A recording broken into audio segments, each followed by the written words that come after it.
sebelah sini. Ya. Sama aja lah. Biar ada ininya sih, komandan, terus lagi baru saya. Oh gitu, ya.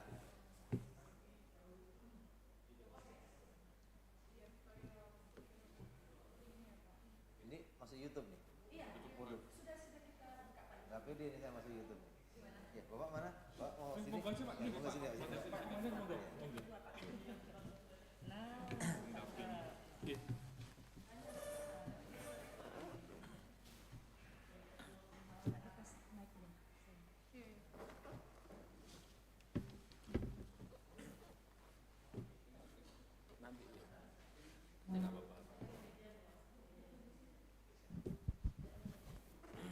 Cek, cek, cek, cek, cek. Naik dikit kak. Cek, cek, cek, cek. Oke. Cek, cek. Tes 1, 2, 3.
Anda dengarkan dialog interaktif tanggap bencana bersama Kepala Stasiun Meteorologi Sultan Mahmud Badarudin II Palembang dan Komandan Pangkalan Angkatan Laut dan Lanal Palembang.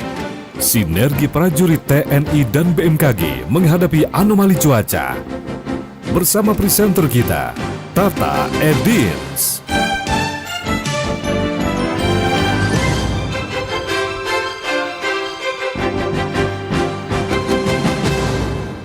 Assalamualaikum warahmatullahi wabarakatuh. Disiarkan langsung dari Lanal Palembang ya, Lanal Kota Palembang pendengar ya. Langsung kita disambut di sini dalam acara dialog interaktif tanggap bencana. Bagaimana sinergitas Lanal bersama BMKG Sumatera Selatan ya. Dan nanti kami ingatkan kembali pendengar untuk bergabung bersama kami di 082179056413.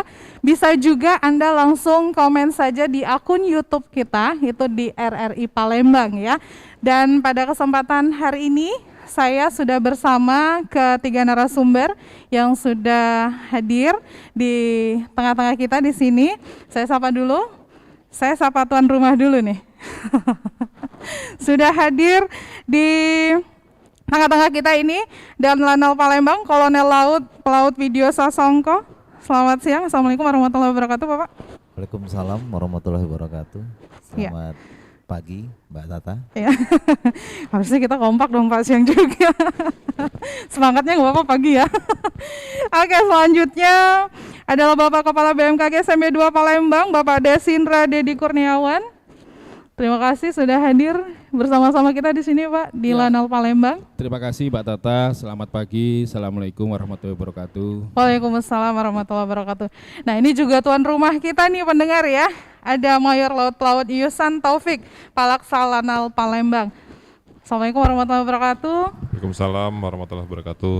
Terima kasih sudah Selamat pagi. hadir bersama-sama kita di sini, Pak Yusan. Kita akan berbincang-bincang mengenai bagaimana sinergi Lanal Palembang ya bersama BMKG dalam menghadapi anomali cuaca. Nah, jadi kalau misalkan ujungnya saja kita sudah tahu ya, cuaca gitu kan ya. Cuaca tuh udah pasti ranahnya BMKG, yang ahlinya tuh BMKG gitu kan ya. Nah, anomali cuaca ini mungkin banyak yang lupa atau juga butuh diingatkan ya, banyak yang mungkin juga belum paham, apalagi kalau misalkan pendengar kita yang baru saja mengenal gitu ya Pak ya, walaupun di SD sebenarnya sudah diajarkan, SMP, SMA, tapi biasalah karena perkembangan zaman kan sering lupa gitu ya Pak ya. Kadang kita tahu wujudnya tapi pengertiannya nggak tahu gitu ya Pak ya. Anomali cuaca sendiri itu seperti apa nih Pak Desindra? Ya, jadi kalau kita berbicara masalah anomali ya, anomali itu sebetulnya istilahnya sesuatu yang tidak lazim, yang tidak normal gitu ya, yang terjadi. Dan terkait dengan cuaca memang di tahun ini, di tahun 2022 ini memang kita mengalami tahun yang unik ya. Ini berbeda dengan tahun-tahun yang lainnya karena di tahun 2022 ini yang biasanya kita normalnya di bulan Agustus September itu kita biasanya sudah siaga untuk kekeringan. Apalagi biasanya kalau Agustus September itu biasanya kita mengalami namanya puncak musim kemarau sebetulnya. Tetapi di tahun 2022 ini justru kita mengalami namanya anomali ya. Jadi memang agak unik dibandingkan dengan tahun yang sebelumnya. Di tahun ini, di tahun 2022, kita di bulan Agustus September khususnya untuk wilayah Sumatera Selatan itu kita malah sudah memasuki musim hujan. Dan menurut pantauan dari BMKG untuk tahun ini, tahun 2022 ini ada wilayah-wilayah itu khususnya sebelah barat itu yang tidak merasakan musim kemarau malah. Iya. Jadi sepanjang tahun itu mereka mendapatkan curah hujan yang signifikan. Jadi ada sekitar 30% wilayah itu yang tidak mengalami musim kemarau dan ada wilayah itu yang mengalami musim kemarau tapi cukup pendek, hanya sekitar mungkin 2 bulan atau 3 bulan saja gitu ya, termasuk di Palembang ini.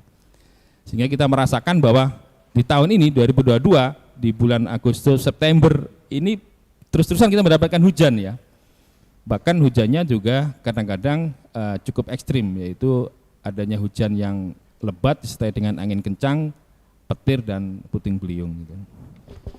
Oke, jadi memang sebenarnya dari beberapa hari yang lalu juga pihak BMKG sudah memberikan informasi kepada kita semua ya Pak Desindra ya, bagaimana anomali cuaca ini terjadi gitu kan ya. Bisa dibilang juga kemarau basah gitu ya Pak Desindra ya. Kemarau basah bener. Iya basah bener, karena hujannya juga deras, kadang apa yang seperti disampaikan oleh Pak Desindra tadi ya, Iya. cukup ekstrim gitu ya Betul, Pak ya. iya. Oke, nah biasanya kalau kita lihat di layar kaca, di televisi ya, kalau soal tanggap bencana, terus bencana yang berhubungan dengan cuaca ya, karena dampak dari cuaca, itu kan ada yang turun tangan, yang jaket orange gitu kan, yang kita tahu tim evakuasinya Basarnas, terus juga belum lagi TNI Polri gitu ya. Nah sekarang kita berdampingan dengan TNI AL nih pendengar ya. Jadi kalau misalkan dari TNI AL sendiri, kita langsung ke apa fungsinya gitu ya, Pak Widyo ya. Maksudnya di sini apakah nanti ketika ada bencana kita gerak nih menunggu informasi dari teman-teman BMKG dulu, atau jangan-jangan TNI AL sendiri sudah ada strategi sendiri nih gitu? Terima kasih Mbak. Untuk TNI AL, untuk bencana kita harus menerima dulu informasi, karena kita tidak mungkin bergerak tanpa data informasi yang ada. Yang kedua, dari satuan atas nanti akan ada perintah untuk melaksanakan. Tapi pada prinsipnya satuan kita yang terdekat di tempat kejadian yang akan bergerak menuju lokasi berdasarkan informasi data yang kita dapat. Karena apabila cuacanya besar, armada kita kecil, tentu membahayakan armada kita juga, sehingga kita akan berkoordinasi juga kejadian ini kepada satuan operasional Armada RI, Koarmada 1 maupun satuan kami di atas, yaitu Lantamal 3. Kalau Lantamal 3 itu bisa dijelaskan nggak guys kalau pendengar kita Pak? Jadi pendengar kita juga tahu ya, maksudnya tuh ternyata di TNI AL itu ada Lantamal 1, 2, dan 3 gitu. Sebagai informasi, Angkatan Laut ini sebenarnya ada armada Koarmada RI, Ya. bintang 3 membawahi 3 armada. Armada 1 berada di Jakarta yang akan pindah ke Tanjung Pinang. Ya. Armada 2 berada di Surabaya dan armada 3 berada di Sorong. Dan armada sendiri membawahi beberapa lantamal, pangkalan utama Angkatan Laut. Armada 1 membawahi Lantamal 1, Lantamal 2, Lantamal 3, Lantamal 4, Lantamal 5. Lantamal 4 dan Lantamal 12. Oh, oke. Gitu. Banyak ternyata ya. Ya kalau kita masyarakat awam kan taunya ya TNI ngoreng-ngoreng gitu ya Pak ya.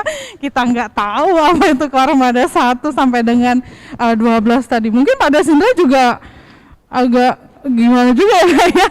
Apa jangan-jangan Pak Dasindra karena sering habis sinergi jadinya tahu gitu kan Pak ya. Iya, ini jadi baru juga dari Pak dan Lanal ya. Nah, baru juga Ya, kan Pak. selama ini sih kami bertugas di Surabaya ya, jadi Ya. ketemunya dengan teman-teman Koarmatim ya di sana Pak ya. Nggih. Kalau di Bali dengan Ya. ada Lantamal juga di Bali ya. Lanal ya, Lanal Bali di Benua itu. Oke, silakan bergabung bersama kami pendengar ya. Kami ingatkan kembali untuk bergabung di 0821 790 56413 dan Anda juga bisa langsung komen saja, atau kalau misalkan mau bertanya lewat akun YouTube kita bisa di akun YouTube RRI Palembang ya. Kita masih bersama ke 3 narasumber kita. Di sini ada Dan Lanal Palembang, Kolonel Laut P. Widyo Sasongko, ada Palaksal Lanal Palembang juga, Mayor Laut P. Yusan Taufik, dan juga Kepala BMKG SMB 2 Kota Palembang, ada Bapak Dasindra Dedi Kurniawan ya. Sudah ada pendengar yang bergabung? Belum? Oh, belum ada ya. Kita lanjutkan lagi perbincangan kita. Pak Dasindra, karena kita berdampingan dengan TNI AL ya, mungkin bisa diinformasikan kepada kita bagaimana situasi atau kondisi perairan kita sekarang. Iya, baik. Jadi kami dari BMKG juga memiliki tupoksi untuk memberikan layanan informasi cuaca maritim namanya. Jadi cuaca maritim ini meliputi informasi cuaca di pelabuhan, kemudian penyeberangan, dan juga perairan. Jadi kami setiap hari itu selalu mendiseminasikan informasi cuaca maritim ini di berbagai macam kanal ya. Baik melalui media sosial, kemudian juga melalui TV, radio. Kami juga melalui YouTube juga ada. Dan yang paling mudah, masyarakat bisa membuka melalui info BMKG di Play Store. Jadi setiap sekarang masyarakat kan banyak sudah memiliki gadget ya. Jadi bisa menginstal aplikasi info BMKG dan di situ bisa mendapatkan informasi cuaca maritim ya. Jadi kami selalu memberikan informasi terkait dengan perairan juga. Cuma sekarang ini saat ini memang kalau biasanya pada saat di Sumatera Selatan Agustus September itu, apalagi di tahun 2019 ya, pada saat 2019 itu kan terjadi kebakaran hutan yang cukup masif, sehingga pengaruhnya untuk transportasi perairan itu adalah namanya smog, asap itu. Jadi di perairan itu visibility atau jarak pandang mendatar itu sangat pendek, bahkan kurang dari 1 km. Nah ini cukup berbahaya sehingga kami dari BMKG biasanya memberikan warning untuk teman-teman stakeholder ya, teman-teman ASDP, penyeberangan dan sebagainya.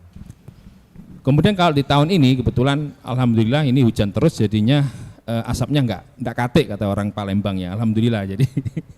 Jadi sudah saya bertugas di sini alhamdulillah mulai tahun 2020, 2021, 2022 ini tidak mengalami asap ya. Karena memang istilahnya tadi kita mengalami kemarau basah itu, yang harusnya kemarau kering tetapi kemudian masih ada hujan. Nah, yang perlu diwaspadai adalah pada saat ini kita akan memasuki awal musim hujan, di mana awal musim hujan itu kondisi dinamika atmosfer kan tidak stabil. Nah, sebetulnya ini tidak hanya juga untuk perairan tapi juga untuk penerbangan, karena beberapa kali itu pesawat itu harus goron ya, karena mengalami crosswind dan angin kencang sehingga dia harus mengalami goron ya.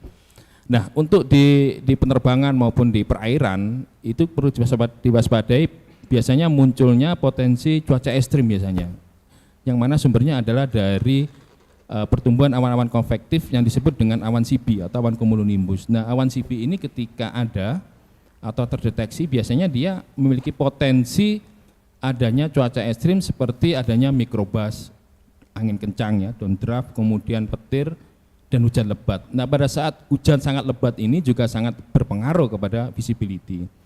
Kita tahu perairan di Sumatera Selatan ini tidak hanya perairan laut ya, tetapi juga banyak perairan sungai. Kita lihat aktivitas masyarakat, aktivitas di Sumatera Selatan ini di perairan itu masih banyak yang menggunakan transportasi perairan sungai ya. Sehingga kami menghimbau ketika terjadi potensi cuaca ekstrim, khususnya hujan sangat lebat disertai dengan angin kencang, maka hendaknya masyarakat berhati-hati. Nah, caranya gimana ya? Silakan membuka HP, mengupdate informasi dari BMKG. Kalau ada potensi pertumbuhan awan CB, kemudian ada kemungkinan untuk peluang munculnya cuaca ekstrim, kami selalu menyampaikan di HP itu. Ya. Sehingga itu bisa menjadi acuan bagi masyarakat ketika melakukan transportasi di perairan gitu. Oke, jadi sudah disampaikan ya pendengar ya, apa yang menjadi sebenarnya informasi itu gampang banget kita dapatkan kalau misalkan kita akses langsung ya dari aplikasi yang sudah dipunyai oleh BMKG sendiri ya Pak ya. Oke, berarti nanti habis ini kita langsung download semua ya. Ya, saya sering dialog sama BMKG tapi jujur belum punya aplikasinya ya Pak ya. Oke. Nah, jadi kalau misalkan dari Lanal sendiri, kalau misal nih, kan kita tidak tahu, kadang-kadang mungkin ada juga kendala-kendala gitu ya Pak Widyo ya, yang paling biasanya paling sering dihadapi oleh teman-teman Lanal sendiri ya, itu kendala seperti apa sih Pak? Karena kan kita cuman masyarakat awam tuh cuman ngelihat di luarnya saja ya, kita tidak tahu apa yang dilakukan bapak-bapak ini kan di sana gitu Pak. Ya, terima kasih. Untuk kendala sebenarnya pertama tempat kejadiannya kita harus tahu dulu, jadi akhirnya kita harus meluncurkan satuan yang terdekat di kejadian. Yang kedua, berapa kejadian yang terjadi di kami tangani di sini, terutama kecelakaan laut, itu tertabraknya nelayan oleh kapal tongkang, ataupun ada nelayan yang tenggelam atau terbalik yang berada di wilayah perairan Bangka Belitung, yang akhirnya kita evakuasi juga ke sini. Kalau nggak salah bulan April kemarin itu kita evakuasi nelayan tersebut, dan prosesnya itu juga kita harus berkoordinasi ketat dengan satuan-satuan unsur-unsur patroli yang berada di wilayah tersebut, karena sebenarnya di dalam keadaan seperti ini unsur KRI sudah berada di sektor masing-masing, terus berada 24 jam di sektor masing-masing mengamanin wilayah. Jadi memang tidak terlihat, tapi KRI berada di sektor yang telah ditentukan, semua beroperasi untuk menjaga keamanan dan kedaulatan. Oke, sudah ada pendengar? Oh belum ya, belum ada pendengar. Kita break dulu nih bapak-bapak ya. Kita akan dengarkan yang mau lewat berikut ini. Tetaplah bersama kami di Dialog Interaktif Tanggap Bencana, sinergi Lanal Palembang dengan BMKG dalam menghadapi anomali cuaca. Pendengar masih di 92,4 FM RRI Pro 1 Palembang, kanal Inspirasi. RRI Radio Tanggap Bencana. Berdasarkan siklus waktunya, penanganan bencana terdiri atas 4 tahapan, dan dalam siklus mitigasi bencana, masing-masing tahap mempunyai penanganan yang berbeda. keempat tahapan ini adalah mitigasi, merupakan tahap awal penanggulangan bencana alam untuk mengurangi dan memperkecil dampak bencana. Kesiagapan merupakan perencanaan terhadap cara merespon kejadian bencana. Respon merupakan upaya meminimalkan bahaya yang diakibatkan bencana. Tahap ini berlangsung sesaat setelah terjadi bencana. Pemulihan merupakan upaya pengembalian kondisi masyarakat seperti sedia kala. Pada tahap ini, fokus diarahkan pada penyediaan tempat tinggal sementara bagi korban serta membangun kembali sarana dan prasarana yang rusak. Selain itu, dilakukan evaluasi terhadap langkah penanggulangan bencana yang dilakukan. Pada tahap ini, tidak hanya pemulihan terhadap fasilitas saja, tetapi pemulihan psikologis korban yang terkena dampak bencana juga diterapkan oleh petugas masyarakat, khususnya untuk korban bencana yang masih berusia anak-anak. RRI Radio Tanggap Bencana.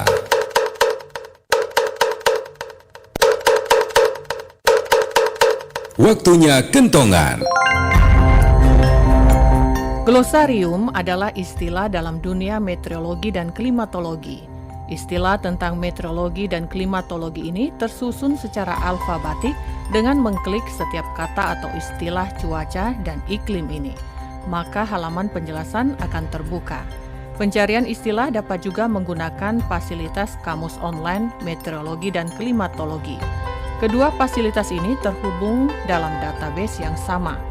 Database dalam glosari meteorologi dan juga kamus online istilah meteorologi, klimatologi, dan hidrologi ini salah satunya bersumber pada International Meteorology Vocabulary ID tahun 1992 yang pada awalnya diterbitkan hanya dalam 4 bahasa, yaitu Inggris, Prancis, Rusia, dan Spanyol. Dalam penjelasannya, WMO menyatakan daftar kata yang dicantumkan harus melalui persetujuan Komisi Teknis WMO. Database istilah meteorologi, klimatologi, dan hidrologi kini dikelola dalam laman Meteoterm, yaitu database istilah WMO yang telah tersedia dalam 6 bahasa, yaitu Inggris, Arab, Mandarin, Prancis, Rusia, dan Spanyol. Pesan ini disampaikan oleh Radio Republik Indonesia.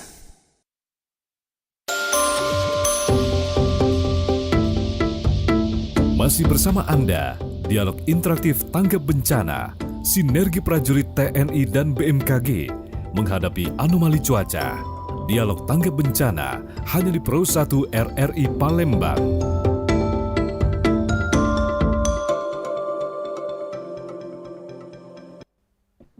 Ya, pendengar, masih di Pro 1 Palembang Kanal Inspirasi, masih di 92,4 FM dan juga disiarkan langsung dari akun YouTube kita di RRI Palembang. Kita juga masih berbincang-bincang dalam dialog interaktif tanggap bencana ya, sinergi Lanal bersama BMKG ya dalam menghadapi anomali cuaca ya. Masih bersama ketiga narasumber kita di sini. Ada Dan Lanal Palembang, Kolonel Laut P. Widyo Sasongko, Mayor Laut P. Yusan Taufik, Palaksa Lanal Palembang, dan juga Kepala BMKG SMB 2 Kota Palembang, Bapak Desindra Dedi Kurniawan. Nah, Pak Desindra, sebenarnya kalau misalnya berbicara tentang anomali cuaca ini ya, kan pasti masing-masing itu kan memiliki dampak ya. Dampak yang terjadi itu seperti apa? Ya, baik. Jadi kalau kita bicara dampak, pertama kan kalau kita dari BMKG itu kan bicara dari sisi meteorologinya ya. Meteorologi artinya dari sisi cuaca yang skalanya itu adalah harian, bahkan lebih pendek lagi aja nowcasting gitu ya. Nah, kalau di Sumatera Selatan ini itu kan topografinya berbeda-beda gitu kan. Ketika kita berbicara di wilayah barat yang seperti Pak Lawang, kemudian Pagar Alam, itu kan topografinya kan dataran tinggi biasanya. Nah, betul. Yang dikhawatirkan ketika terjadi hujan lebat, cuaca ekstrim itu potensinya adalah longsor. Longsor. Ya. Kita tahan dulu sampai longsor nih Pak ya. Sudah ada pendengar yang bergabung bersama kita di 0821 7905 6413. Halo, selamat siang. Selamat siang, Mbak. Ya, sama Ibu siapa di mana? Sama Ibu Lia di Poligon. Ibu Lina di Poligon. Iya. Oke. Bu Lina di Poligon, silakan mau bertanya apa? Iya. Selamat pagi Bapak-Bapak semua, narasumber. Yang saya tanyakan begini Pak ya, Nah, selaku orang awam, bagaimana sih cara untuk mengenali cuaca itu bakal ekstrim atau tidak ya? Karena kita tahu bahwa cuaca saat ini kan tidak menentu nih, kadang panas, nggak taunya hujan, kadang hujan nggak taunya panas. Nah, kira-kira sebagai orang awam ini seperti apa untuk mengenali cuaca yang ekstrim? Gitu Pak, tolong penjelasannya. Terima kasih, selamat siang. Ya, terima kasih Bu Lina di Polygon. Saya langsung ke Pak Desindra ya. Bagaimana caranya kita mengenali bahwa cuaca yang kita hadapi saat ini tuh ekstrim loh Pak. Selain kita memantau terus ya dari BMKG ya Pak, aplikasi BMKG. Iya baik, terima kasih kepada Bu Dia ya tadi ya. Bu Lina Pak. Oh Bu Lina, maaf. Bu Lina yang tadi sudah bertanya dari Polygon ya, dari Palembang terkait dengan bagaimana masyarakat mengenali cuaca ekstrim. Baik, kalau kita bicara cuaca ekstrim, sebetulnya di BMKG sendiri berdasarkan Undang-Undang 31 2009, kemudian di Peraturan Kepala Badan nomor 10 tahun 2009 itu sudah BMKG memberikan kriteria disebut dengan cuaca ekstrim. Jadi cuaca ekstrim itu sebetulnya adalah kondisi cuaca yang tidak lazim, yang tidak normal, yang membahayakan dan bisa merugikan, baik merugikan harta benda maupun merugikan keselamatan jiwa. Itu disebut dengan cuaca ekstrim.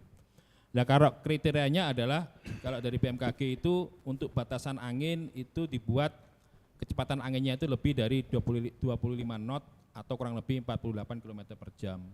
Kemudian kalau angin puting beliung itu kecepatan pusarannya 35 knot atau sekitar 68 km per jam. Kemudian kalau tinggi gelombang disebut ekstrim itu di atas 2 meter, itu sudah dikatakan sebagai ekstrim. Kemudian untuk visibility kurang dari 1 km. Jadi ada beberapa parameter termasuk curah hujan juga. Nah, bagi masyarakat untuk mengenali apakah itu cuaca ekstrim atau enggak adalah dengan fenomenanya ya.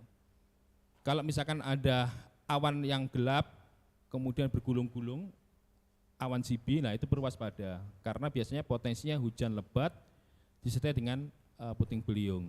Petir juga salah satu juga termasuk cuaca ekstrim.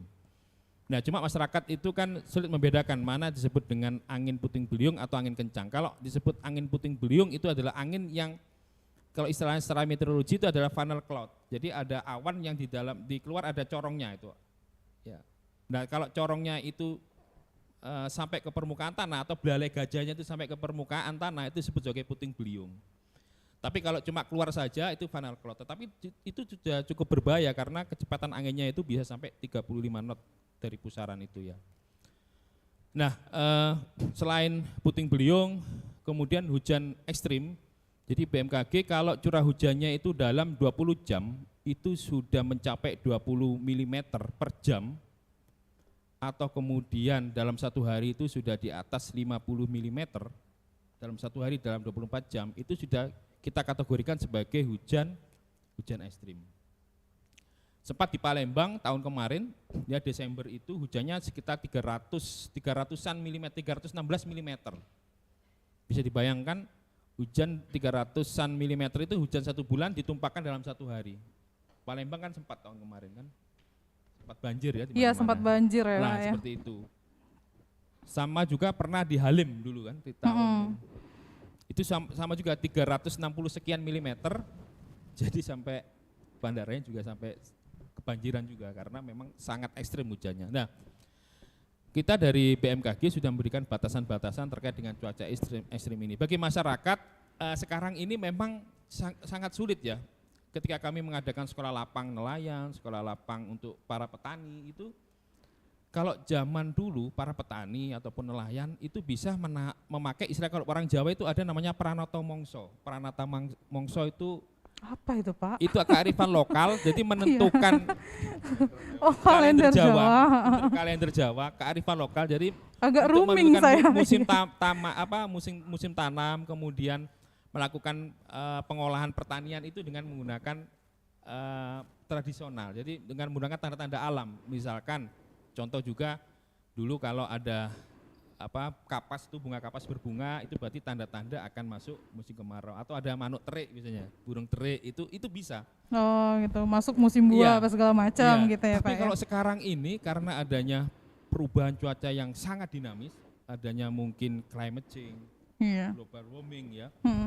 Ini sekarang kondisi cuaca berubah banget gitu. Jadi ini udah nggak bisa lagi, misalkan harusnya misalkan bulan-bulan Juli, Agustus mungkin ke palawija, justru malah atau mungkin malah menanam tembakau gitu kan, karena memang nggak ada hujan, tapi justru sekarang malah hujan terus. Jadi kalau misalkan kita menanam tembakau di bulan ini mati pasti itu karena kena hujan gitu. Jadi saat ini sehingga kita BMKG berupaya agar memberikan sosialisasi edukasi kepada masyarakat khususnya petani nelayan agar mereka memahami cuaca yang ekstrim ini. Oke. Ya. Nah, ini tips juga untuk masyarakat. Jadi kalau mengenali tanda-tanda cuaca yang cukup gampang, jadi gini, kalau misalkan mau kejadian ekstrim biasanya malam hari itu cuacanya kita gerah. Oh iya. Satu hari sebelumnya kita merasa gerah, kalau orang Jawa bilang sumuk gitu ya. Jadi malamnya itu gerah, sumuk, pinginnya pakai AC atau kipas terus. Kemudian di pagi hari itu panas dan terjadi perbedaan suhu yang cukup tinggi antara jam 7 sampai jam 10 pagi.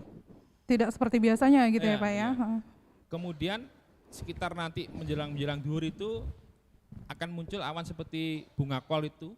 Yang putih bergumpal, kemudian akan berubah menjadi abu-abu dan hitam. Nah, itu berarti sudah tanda-tanda akan muncul cuaca ekstrim, hujan lebat, angin kencang, sertai petir. Biasanya seperti itu. Oke. Nah, sebelum kita melanjutkan dampak tadi ya Pak ya, mumpung ini masih ada di ingatan saya ya. Tadi kan sudah disampaikan soal cuaca ekstrim gitu ya. Nah, kalau dari teman-teman yang bertugas di Angkatan Laut sendiri ya Pak ya, ketika cuaca ekstrim itu terjadi ya, gimana nih waktu berlayar menghadapi cuaca ekstrim? Yo Pak, ditunjuk langsung sama Dan Lanal Pak. Terima kasih Pak Yusan Komandan. silakan ya. Sebelumnya kami akan ngomong dulu tentang cuaca, medan, dan musuh. Itu kalau setiap tentara harus 3 itu yang dipegang. Sebelum dia berangkat tugas kemanapun yang dia pegang itu cumemu kalau kita bilang. Cuaca, medan, musuh. Nah, kebetulan kita di Angkatan Laut, medannya di air, musuhnya siapa nanti, tapi nomor 1 tetap harus cuaca tadi Pak. Kalau kita di Angkatan Laut ini jaganya setiap 4 jam sekali, setiap 4 jam mau naik jaga, itu kita pasti update. Kalau dulu kita harus akses situs, tapi sekarang sudah lebih mudah ada info BMKG tadi. Kalau di tengah laut kita bisa akses situs tadi karena akses internet kita ada. Ya, Pak Yusan mohon maaf nih, nanti kita lanjutkan kembali ya, karena sudah ada pendengar yang menunggu ya Pak ya. Oke, silakan. Halo, selamat siang. Selamat siang Bapak-Bapak. Iya, sama Ibu siapa di mana Bu? Ibu Rini di Sukabangun. Ibu Lili di Sukabangun, silakan Bu. Iya, ya Pak, gini Pak ya, saat ini kan kita sudah masuk ke musim penghujan. Kalau orang awam kan cuma taunya hujan itu rintik, deras dan ekstrim. Kalau disertai angin kencang itu dikatakan ekstrim ya Pak ya. Nah, yang ingin saya tanyakan, adakah tanda atau bunyi-bunyian supaya masyarakat tahu kalau itu cuaca ekstrim dan masyarakat bisa siap-siap menghindari dari bahaya. Nah, itu aja Pak yang saya tanyakan Pak. Makasih Pak, selamat siang.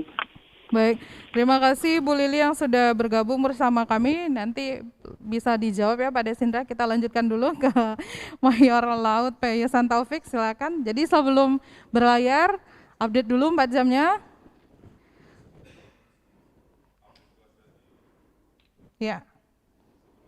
Kita berangkat tugas yang pastinya update cuaca di awal, kemudian setiap 4 jam sekali kita akan laksanakan pergantian jaga, itu akan diserah terimakan. Itu pun jadi kita akan selalu tahu karena itu medan juang kita ya kalau di perairan. Khusus untuk Lanal Palembang sendiri, kita ini kan wilayah kerjanya ada 2 provinsi, Jambi dan Sumatera Selatan. Di bawah Lanal Palembang ada 20 pos angkatan laut dan pos pantau maritim, mulai dari Jambi sampai Mesuji, sampai anak-anak sungainya. Jadi dari tiap-tiap pos ini ada anggota Lanal yang di sana standby, kemudian dengan kapal patroli yang seperti disebutkan komandan tadi, seandainya ada kejadian pada cuaca ekstrim khususnya di perairan, maka anggota kami akan bisa segera bergerak ke titik-titik yang terdekat. Kalau di wilayah perairan atau di laut itu mungkin yang di darat mungkin tidak tahu, itu ada alat komunikasi marine band. Kita ada distress signal itu di channel 16. Jadi seandainya kalau ada kejadian, maka distress signalnya akan bisa disampaikan oleh siapa saja yang melihat, kemudian anggota lanal atau yang di posal akan bisa segera bergerak di mana titiknya itu. Selama ini itu sudah berjalan dan kita koordinasi juga ke Basarnas, ke Pol Airut juga. Biasanya paling sering seperti komandan bilang tadi, perahu terbalik atau nelayan bertuburkan dengan nelayan atau dengan kapal lain. Yang kami lakukan sekarang ini kan penanggulangan, tapi di lain itu juga sebelumnya kami pasti sosialisasi dulu untuk meningkatkan kesadaran masyarakat untuk menggunakan safety maintenance. Selama ini di sungai, karena dianggap dekat jaraknya, mereka tidak menggunakan life jacket, padahal itu prosedur standar harusnya. Kalau itu digunakan, kemungkinan korban jiwa akan bisa terkurangi. Selama ini korban jiwa itu tenggelam karena mereka tidak menggunakan safety tadi. Itu yang sosialisasi kami sampaikan. Mungkin nanti akan kami tambahi tadi tentang cuaca ini juga tadi. Kami juga baru tahu ternyata ada info BMKG tadi, bisa kami sampaikan kepada insan maritim di daerah Palembang untuk download dan bisa tahu kapan ini akan ada kemungkinan cuaca buruk itu. Jadi kami di Palembang 20 titik kemudian, 20 titik ini sudah siap dengan personelnya. Terima kasih.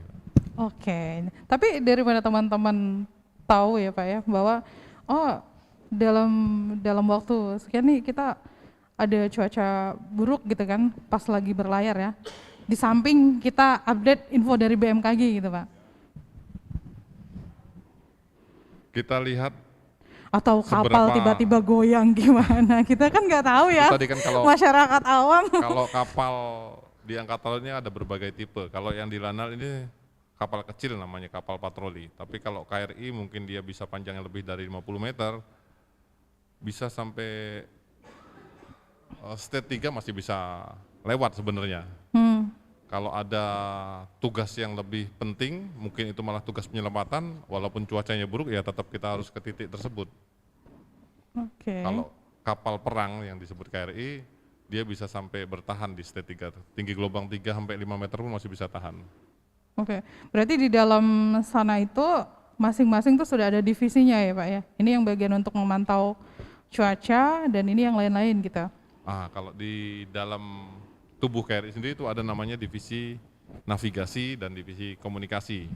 Divisi komunikasi ini dia yang mendapatkan atau mencari berita, nanti yang divisi navigasinya dia yang ngeplot, di daerah rute kita ini bagaimana perjalanannya, itu ada Pak.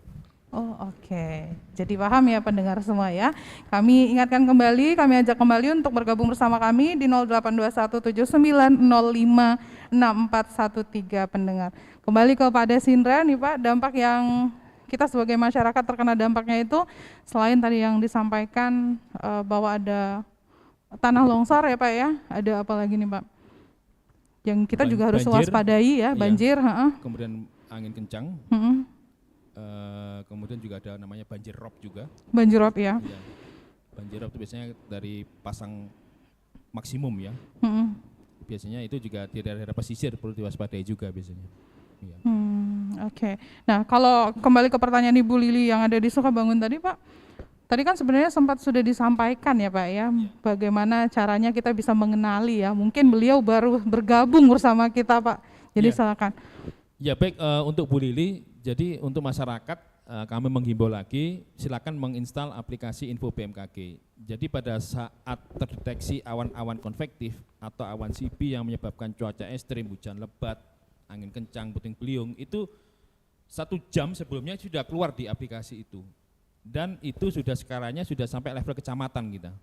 Nah, jadi masyarakat nanti bisa membuka Info BMKG, di situ nanti ada peringatan dini dikeluarkan tanggal sekian, jam sekian, berlaku dari jam sekian untuk wilayah mana, misalkan Palembang, itu nanti ada kecamatannya, kecamatan misalkan Sukarame, kemudian Ilir, kemudian kecamatan-kecamatan itu sudah ada semua. Misalkan di Oki juga ada langsung per level kecamatan. Nah kemudian kami sampaikan juga himbauan kepada masyarakat ketika terjadi potensi cuaca ekstrim, jadi misalkan sudah awan gelap, kemudian ada petir. Petir itu merupakan tanda bahwa di situ sudah ada awan, itu pasti awan CB itu, awan cumulonimbus. Ya, nah, harap masyarakat berhati-hati. Yang sering terjadi adalah ketika terjadi hujan lebat serta petir itu berteduh di bawah pohon. Nah di bawah pohon itu biasanya ketika ada petir tolong berhati-hati, jangan terlalu dekat. Jangan terlalu dekat dengan pohon dan jangan terlalu dekat dengan yang lainnya. Ya. Minimal jaraknya adalah 2 meter. Karena kalau terlalu dekat, kasus yang pernah terjadi itu adalah ketika ada sambaran petir, itu energi petir itu akan loncat kepada yang berada di situ. Gitu. Oke, itu harus digarisbawahi. Salah satu ya. tips ya. Tips itu Pak ya, edukasi. Sudah ada pendengar kembali yang bergabung bersama kita. Silakan. Halo. Halo, selamat siang Mbak. Ya, sama Ibu siapa di mana? Sama Ibu Tika. Di mana Bu Tika? Ibu Tika, saya mungkin mau bertanya langsung sama Pak Dan Lanal ya Mbak ya. Oke, silakan Bu Tika. Tapi sebelumnya di mana ya Bu Tika ya? Saya di Pelaju Bu. Oh di Pelaju. Oke, silakan Bu Tika. Oke, selamat siang Pak Dan Lanal. Selamat siang. Saya tuh mau tanya bagaimana kesiapan Lanal kalau cuaca ekstrim di laut ya.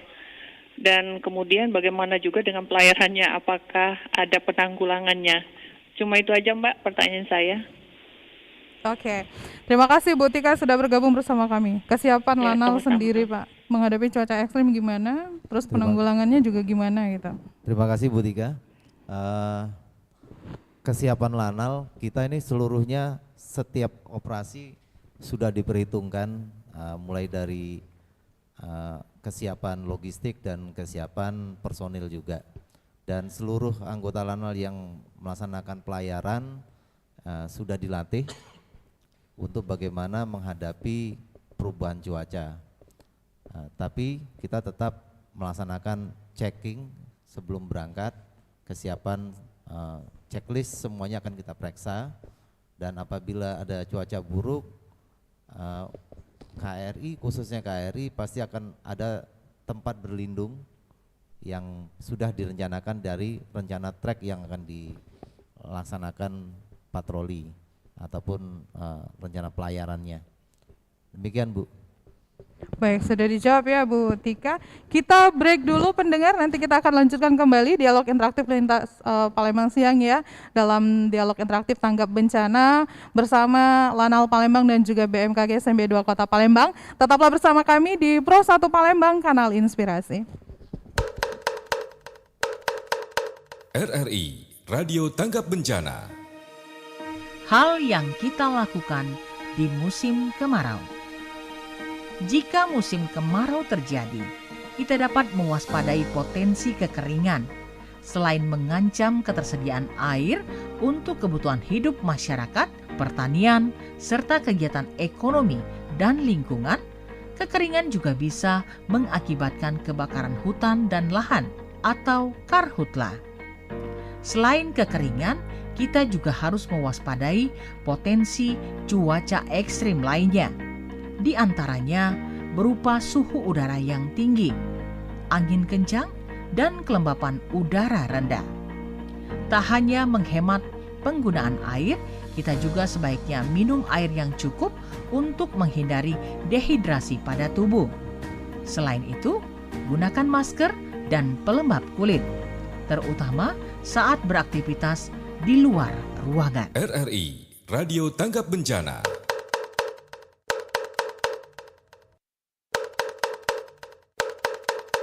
RRI, Radio Tanggap Bencana.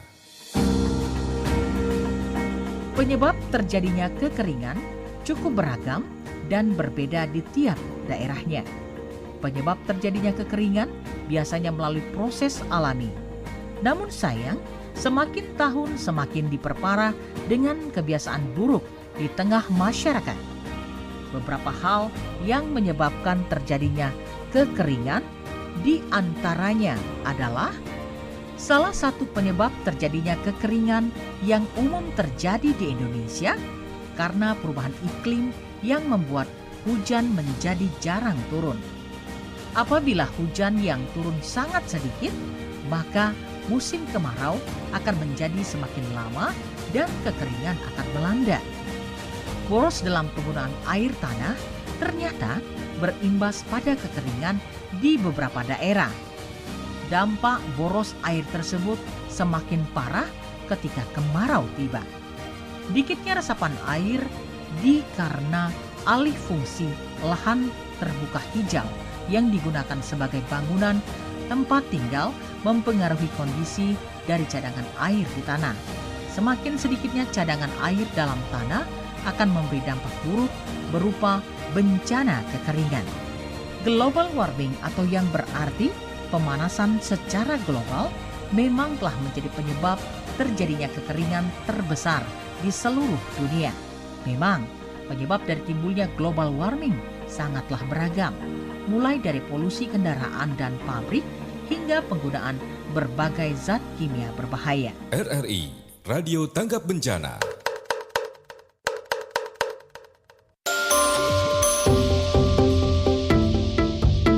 Masih bersama Anda, dialog interaktif Tanggap Bencana, sinergi prajurit TNI dan BMKG menghadapi anomali cuaca. Dialog Tanggap Bencana hanya di Pro 1 RRI Palembang.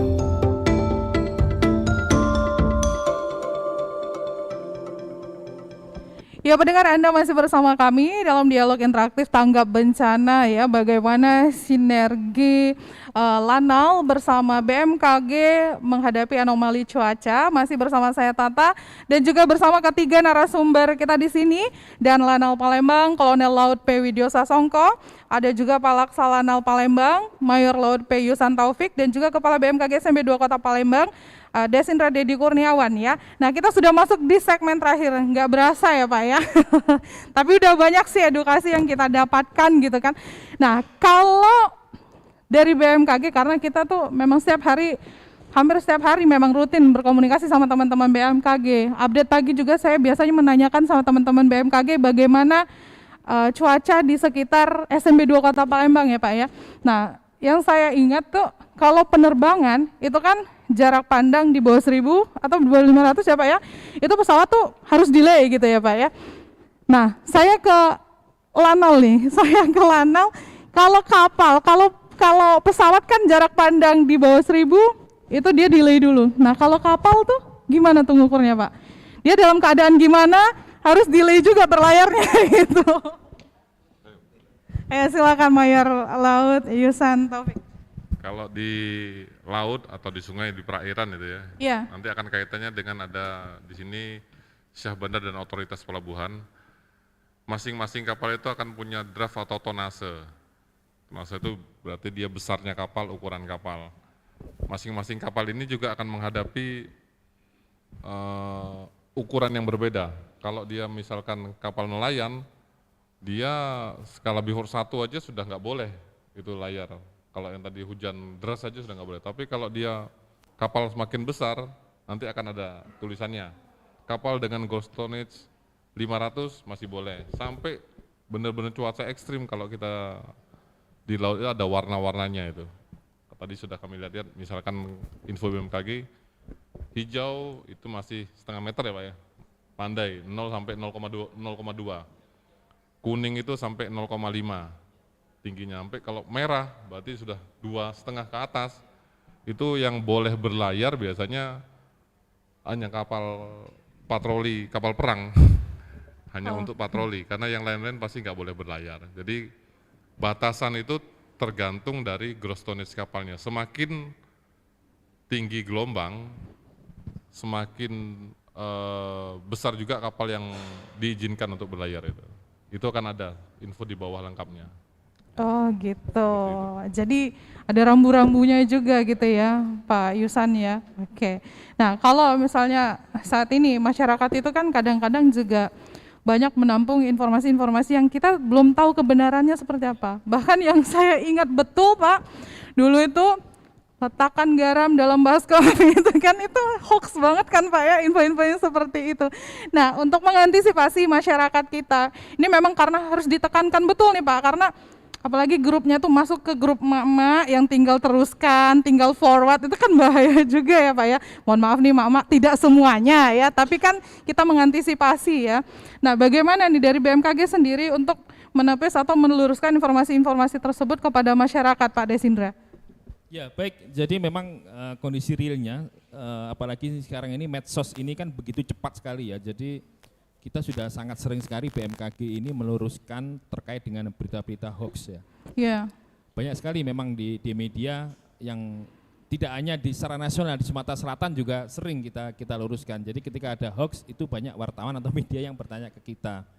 Contoh kemarin adanya gelombang panas, kan ada beberapa negara di lintang menengah ya, seperti India, itu kan mengalami gelombang panas yang cukup menjadi perhatian seluruh dunia, dan itu kemudian dikaitkan dengan Indonesia. Jadi Indonesia harus siap-siap, gelombang panas akan mengarah ke Indonesia seperti itu kan. Yeah. Ini menimbulkan kepanikan juga. Kemudian juga kemarin juga ada kejadian banjir di Pakistan yang begitu besar juga. Betul. Itu juga ada hoax bahwa di Indonesia juga akan mengalami. Jadi banyak sekali sebenarnya berita hoax yang kemudian kami dari BMKG meluruskan, apalagi gempa bumi itu yang sering juga terjadi, karena ini yang pertama sangat meresahkan masyarakat, kemudian yang kedua ini juga juga berbahaya kalau kemudian disebarluaskan, karena bisa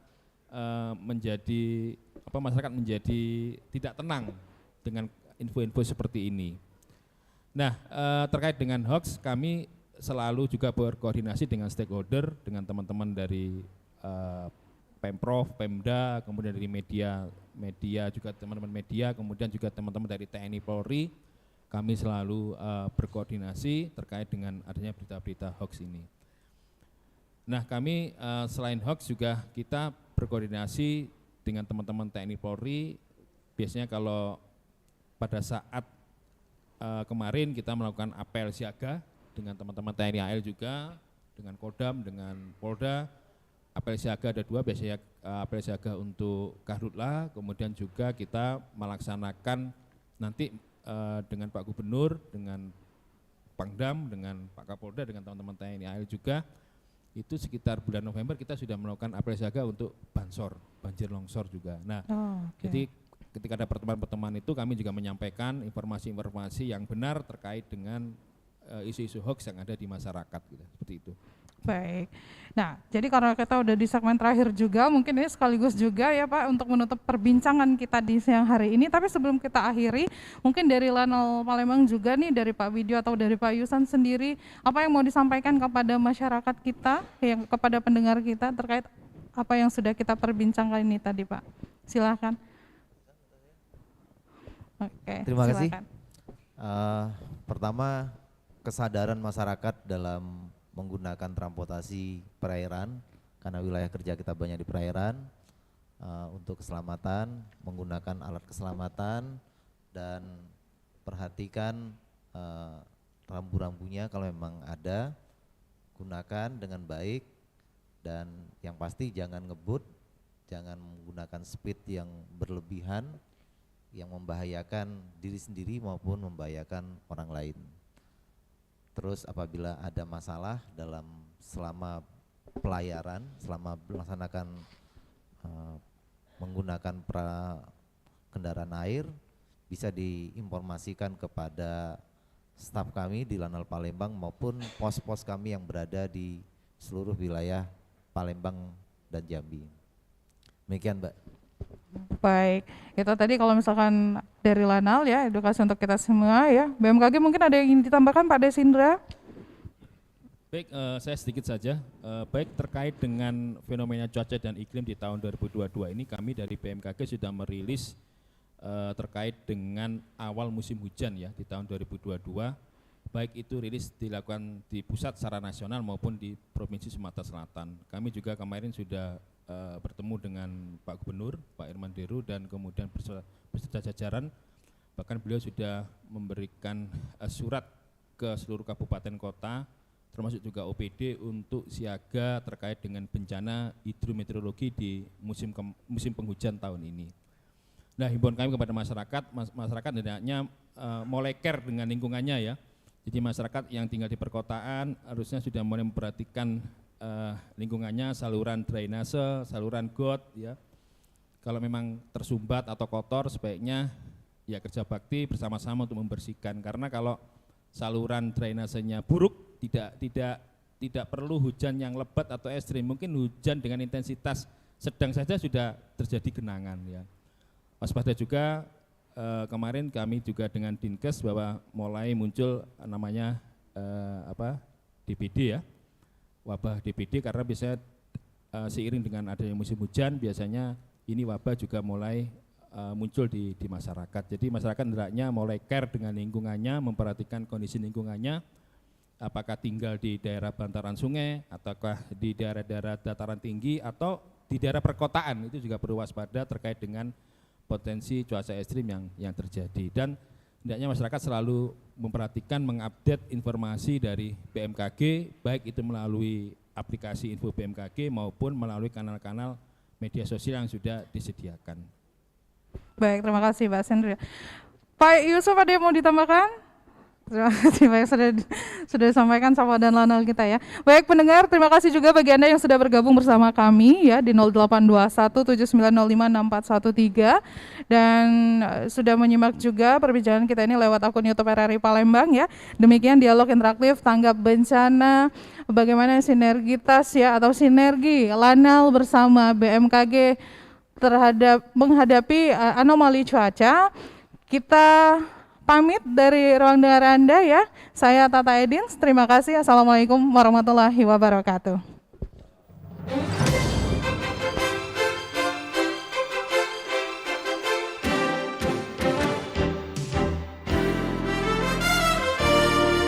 Baru saja Anda dengarkan dialog interaktif tanggap bencana bersama narasumber Kepala Stasiun Meteorologi Sultan Mahmud Badarudin II Palembang dan Komandan Pangkalan Angkatan Laut dan Lanal Palembang. Terima kasih untuk perhatian Anda. Sampai jumpa.